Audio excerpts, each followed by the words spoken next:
호세아 7장 13절에서부터 14절 우리 두 절을 우리 같이 읽도록 하겠습니다. 13절 14절입니다. 같이 읽습니다. 시작. 그들이 나를 버리고 떠났은즉 그들에게 화가 있을지어다. 그들이 내게 죄를 지었은즉 그들에게 파멸이 있을지어다.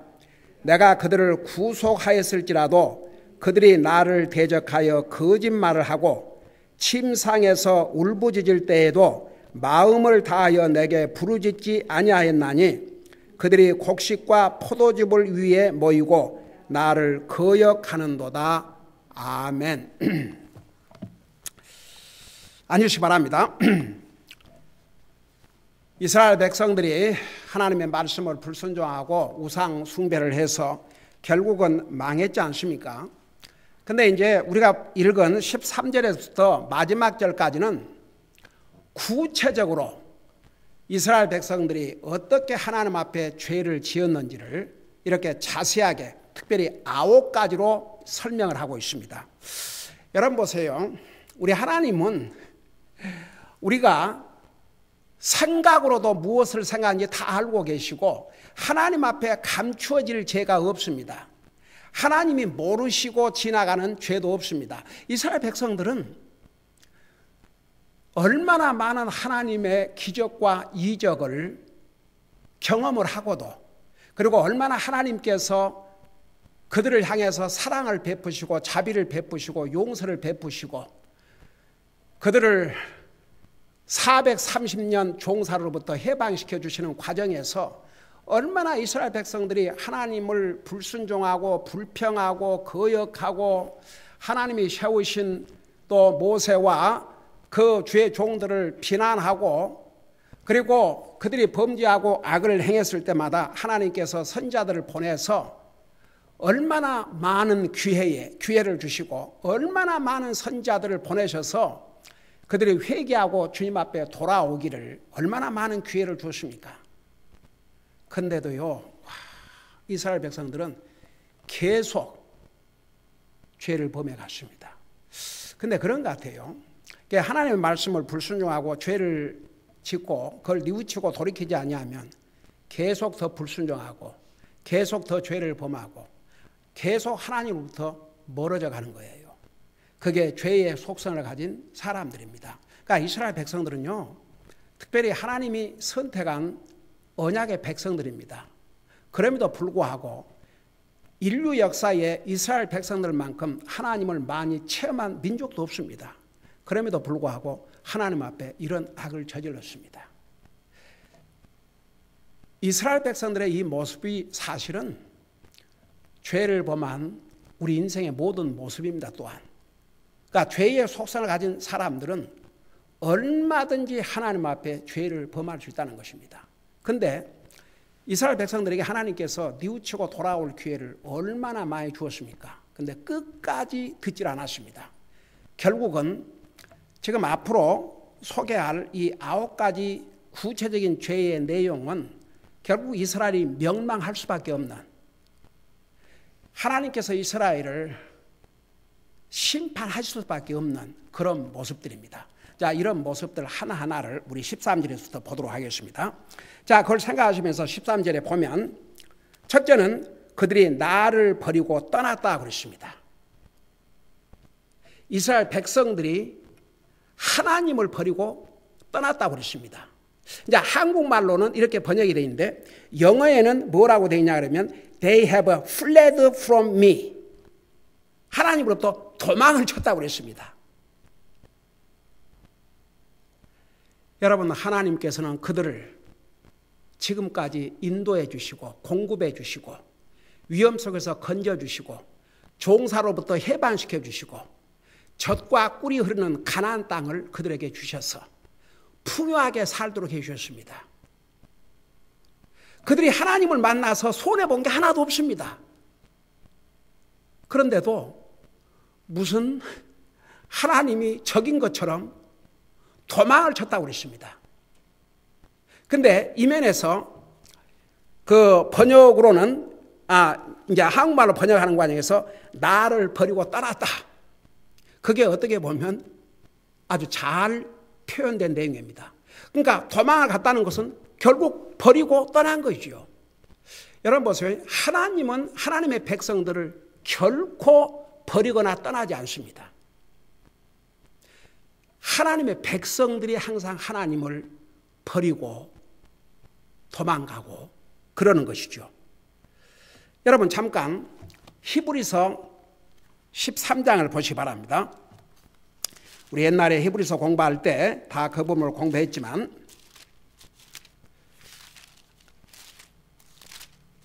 히브리서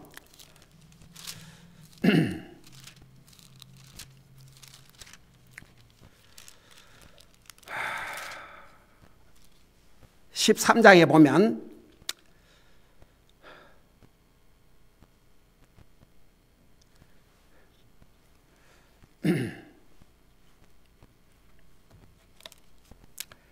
(5절부터) 보시기 바랍니다. 13장 5절부터 거기 보면 이렇게 말씀하고 있습니다. 너희의 행실을 탐욕이 없게 하고 너희가 가진 것들로 만족하라. 그러면서 그분께서 이르시되 내가 결코 너를 떠나지 아니하고 너를 버리지 아니하리라 하셨느니라. 이게 하나님의 약속입니다. 이스라엘 백성들뿐만 아니라 하나님을 믿는 모든 하나님의 사람들에게 주신 하나님의 약속입니다. 하나님은 이 약속을 반드시 지키십니다. 하나님께서 먼저 약속을 깨신 적이 없습니다. 여기에 우리 주님께서 내가 결코 너를 떠나지 아니하고 이스라엘 백성들뿐만 아니라 하나님을 믿는 모든 사람들, 나와 여러분을 하나님께서 결코 떠나지 아니하고 너를 버리지 아니하라고 했어요. 하나님은 우리를 버리지 않으셔요.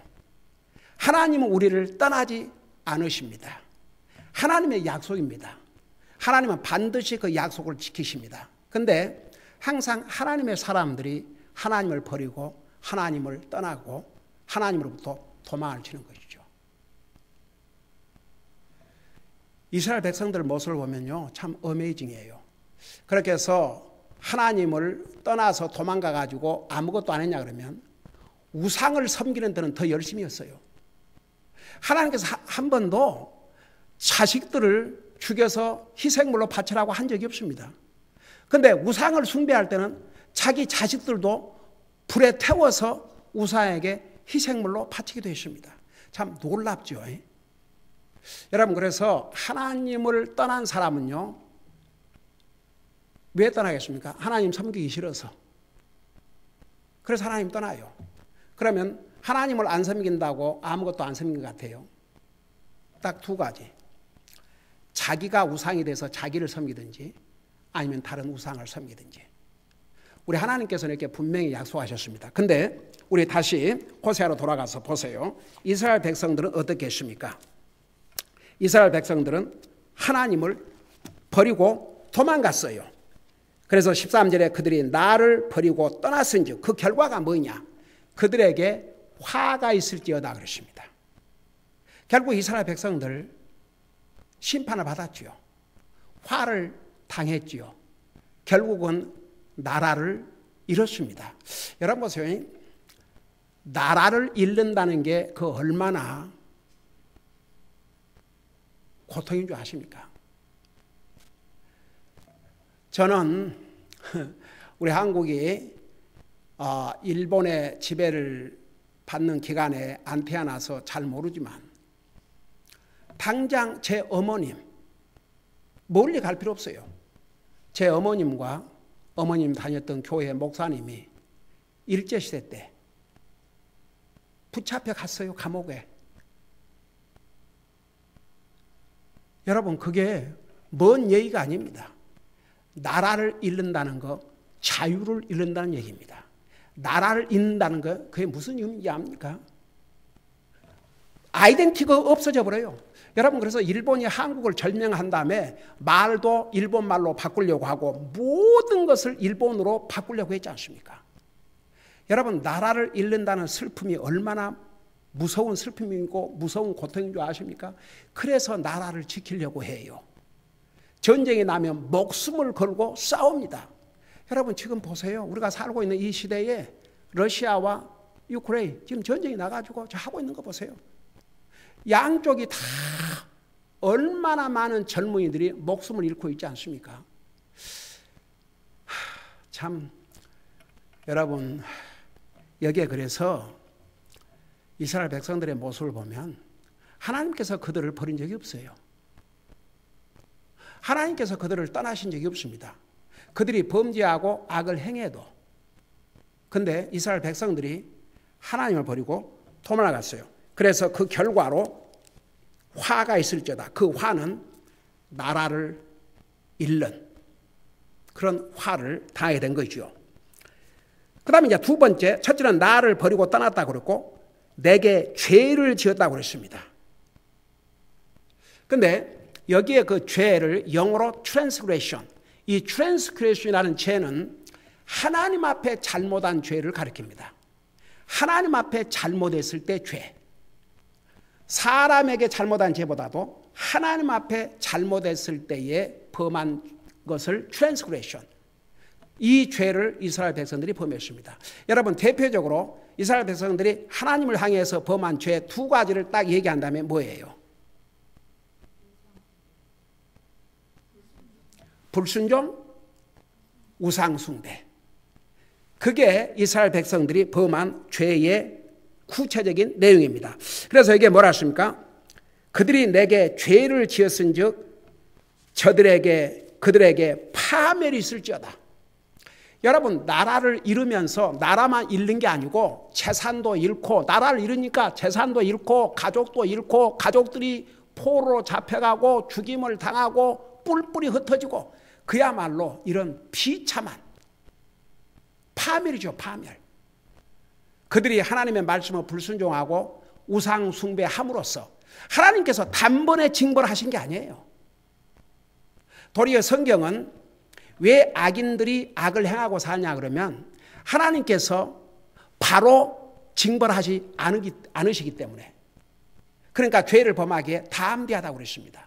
여러분 이스라엘 백성들을 얼마나 하나님께서 참고 기다리시고 그냥 참고 기다리신 게 아니라 계속 선자들을 보내고 또 선자들을 보내서 그들을 격려하고 책망하고 돌이키고 주님 앞으로 돌아오도록 얼마나 많은 기회를 우리 하나님이 주셨습니까? 근데 안 들었어요. 그 결과는 파멸이었습니다. 그래서 그들이 내게 죄를 지었은즉 그들에게 파멸이 있을지어다.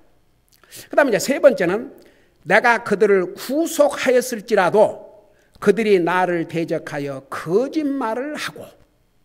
여러분 이 구속이라는 게 뭐냐면 redemption, buyback. 어떤 사람, 예를 들어서 어떤 사람이 종으로 팔려갔다 그러면 그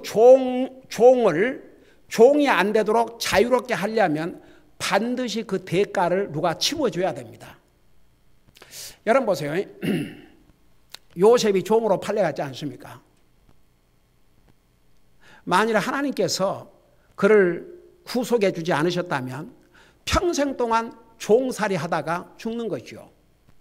종은 돈을 받고 팔려가기 때문에 누가 그 돈을 더 주든지 해서 다시 사지 아니하면, 그래서 그에게 자유를 주지 아니하면 더 이상 자유를 누릴 수가 없습니다. 네, 하나님께서 종으로 팔려간 그 요셉. 그러지만 저는요 항상 그런 부분을 읽을 때 아직 요셉은 젊은이였지만 얼마나 하나님 앞에 충실했습니까? 한 번도 성경에 요셉이 하나님 원망했다는 기록이 없습니다. 불평했다는 기록이 없습니다. 주어진 환경에서 최선을 다했습니다. 보디발의 집에 팔려가지고 얼마나 열심히 일을 했던지, 이 보디발 이집트 왕의 바로의 이 경호 대장이죠. 쉽게 말하면 눈에 들어가지고 자기 집안의 전 재산을 다 요셉에게 맡겼습니다.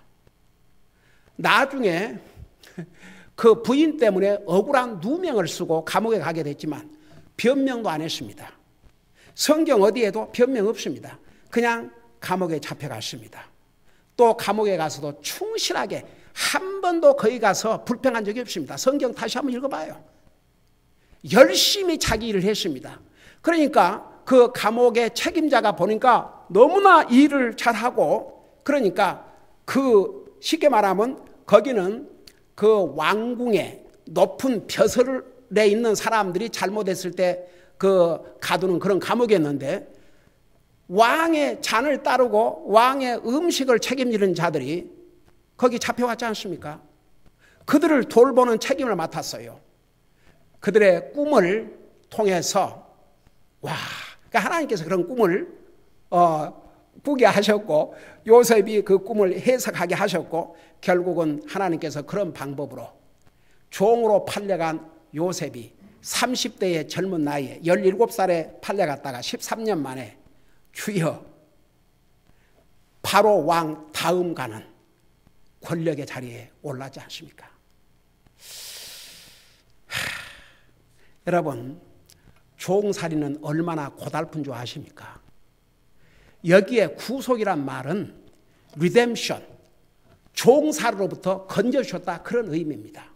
실제로 이스라엘 백성들 430년 동안 그 이집트의 종살이로부터 해방시켜 주셨지 않습니까? 여러분 보세요. 성경에 주님께서 그 피로 우리를 구속하셨다, 그런 단어를 많이 볼 수가 있습니다. 여러분, 우리가 구원받기 전에는 우리는 죄의 종이었습니다. 그거 아세요? 우리는 죄의 종 노릇을 하고 있었습니다.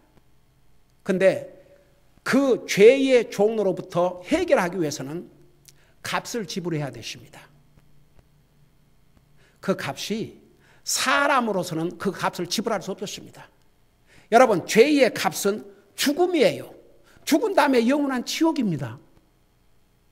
여러분, 종이 스스로, 왜냐 그러면 종은 아무리 일을 해도 싹스를 받는 게 아니거든요. 그러니까 종 스스로는 자기를 구속할 수가 없어요. 아무리 일을 해도 싹스를 주는 것이 아니니까. 그러니까 평생 종살이하다 죽을 수밖에 없어요. 그러니까 누가 종이 아닌 사람이 돈을 지불하고 사서 자유롭게 하지 아니한 종으로부터 해방될 수가 없어요. 여러분, 우리는 죄의 종이었습니다. 그래서 죄의 종이었기 때문에 우리가 스스로 죄의 종으로부터 우리 힘으로 벗어날 수가 없어요. 도리어 죄값을 죽어야 됩니다. 죽음 다음에는 영원한 지옥이죠. 그래서 죄를 알지도 못하신 우리 예수님께서 나와 여러분을 죄의 종 노릇으로부터 해방시켜 주시기 위해서, 그게 리뎀션, 자기 생명을 통해서 우리를 사셨어요. 여러분, 고린도전서 6장 19절에 내가 내 피로 너를 샀다는 그 의미가 바로 그 뜻입니다. 이스라엘 백성을 하나님께서 구속해 주셨어요. 하나님께서 값을 지불하시고 그들을 종살이로부터 해방을 시켜주셨습니다.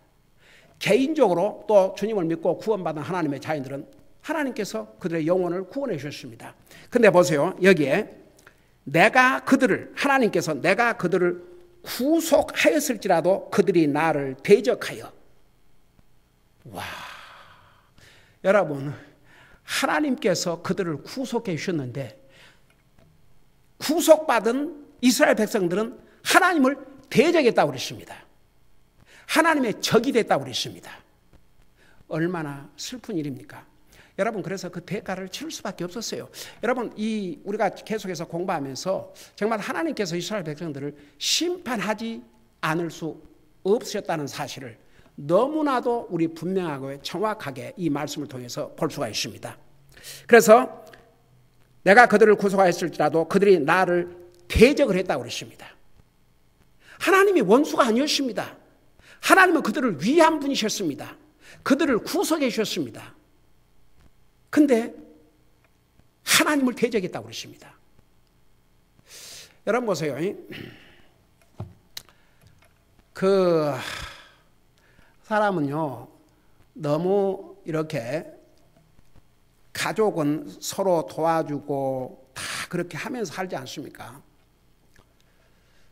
그러니까 도리어 고마움을 모를 때가 있어요. 가족끼리. 남이 조금 도와주면 굉장히 고마운 것 같은데 가족이 그렇게 하면 뭐 당연히 가족이니까 그렇게 생각할 수 있어요.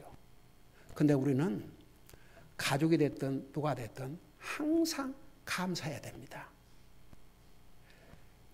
이스라엘 백성들이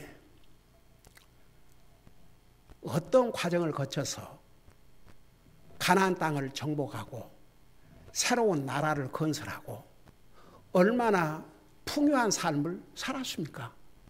하나님께서 저들을 구속해 주시고 그들에게 가나안 땅을 주셨기 때문에 그렇게 풍요하게 살았지 않습니까? 그러니까 하나님이 너무나 그렇게 해 주시니까 영어로 take up for granted, 너무나 당연한 것으로 나중에는 감사할 줄도 모르는 그렇게 변질돼 버렸어요. 그래서 그들이 나를 대적하여 거짓말을 했다고 그랬습니다. 여러분 보세요. 사람끼리는 거짓말이 통할 수 있습니다. 또 사람은 속아 넘어가요. 거짓말을 하는 사람, 속아 넘어가는 사람. 그러지만 하나님께 어떻게 거짓말합니까? 하나님 모든 것을 아시는데. 근데 이스라엘 백성들은 하나님 앞에 거짓말을 했다고 그랬습니다. 이게 성경이에요. 하나님께 거짓말을 했다.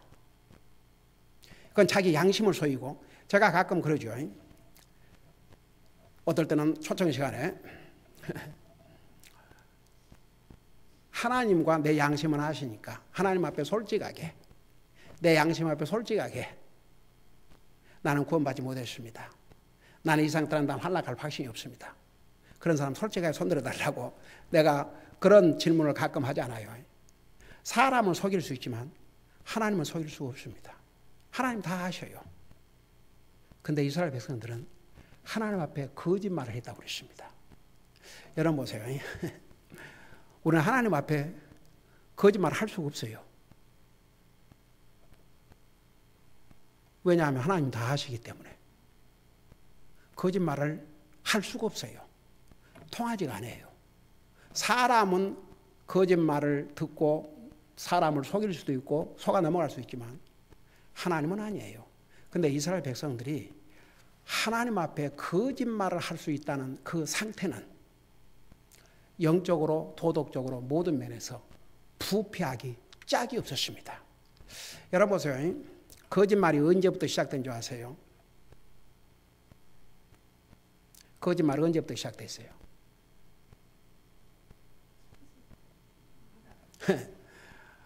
아담 이브가 하나님이 금하신 선악을 알게 한 나무에서 나는 열매를 먹고 아담에게 물으니까 뭐라 했어요? 옷을 벌거벗었으므로 숨었다고 그랬어요. 아니에요. 하나님께서 금하신 선악을 알게 하는 나무에서 나는 열매를 먹고 두려워서 숨었어요. 두려워서. 근데 대답은 뭐라고 했는 거 아니? 우리가 벌거벗어서 숨었나이다 그랬어요. 그때부터 저 거짓말이 시작이 된 것이죠. 여러분, 우리가 때로는 세상 살아가면서 거짓말을 할 때도 있고 그러지만 거짓말 안 하고 사는 것이 그 가장 자기를 지켜주는 방법이고, 여러분 보세요. 세상 말에도 Honesty is the best policy. 정직이 최선의 팔러시다. 그런 말이 있어요. 근데 사람과의 사이는 거짓말도 하고 그러고 살아가요. 근데 하나님에게 거짓말 한다는 것은 상상도 할 수가 없습니다. 왜? 하나님이 다 아시니까. 그러니까 우리가 잘못했으면 하나님 앞에 솔직하게 고백을 하고 용서를 빌면 됩니다. 그래서 요한일서 1장 9절에 우리가 도리어 죄 없다 하면 거짓말하는 자요, 우리가 우리의 죄를 고백하면 그분은 신실하시고 의로우사 우리 죄를 사하시며 우리를 모든 불의에서 깨끗게 해주신다고 약속하셨습니다. 이스라엘 백성들이 왜 패망한 줄 아십니까? 하나님에게 거짓말했어요. 그게 이스라엘의 멸망을 가져오는 중요한 요인 중에 하나가 됐습니다. 기도하십시다. 사랑의 아버지 하나님, 이 호세아를 통해서 이스라엘 백성들이 어떻게 멸망의 길로 빠질 수밖에 없었는지, 왜 하나님께서 이스라엘을 심판하실 수밖에 없었는지를 우리 배우고 있습니다. 특별히 오늘 우리가 잊지 말 것은 하나님은 결코 우리를 떠나지도 아니하시고 우리를 버리지도 않지만 우리 사람은 하나님을 피해 도망가기도 하고 하나님을 버리고 하나님을 떠날 수 있다는 거 우리 잊지 말게 하여 주시옵시고, 우리 스스로가 하나님을 외면하고 하나님을 버리고 하나님을 떠나는 일만큼은 순간도 잠시도 우리 삶에서 없게 하여 주시옵소서. 감사합니다. 사랑합니다. 예수님의 이름으로 감사 기도하옵나이다. 아멘.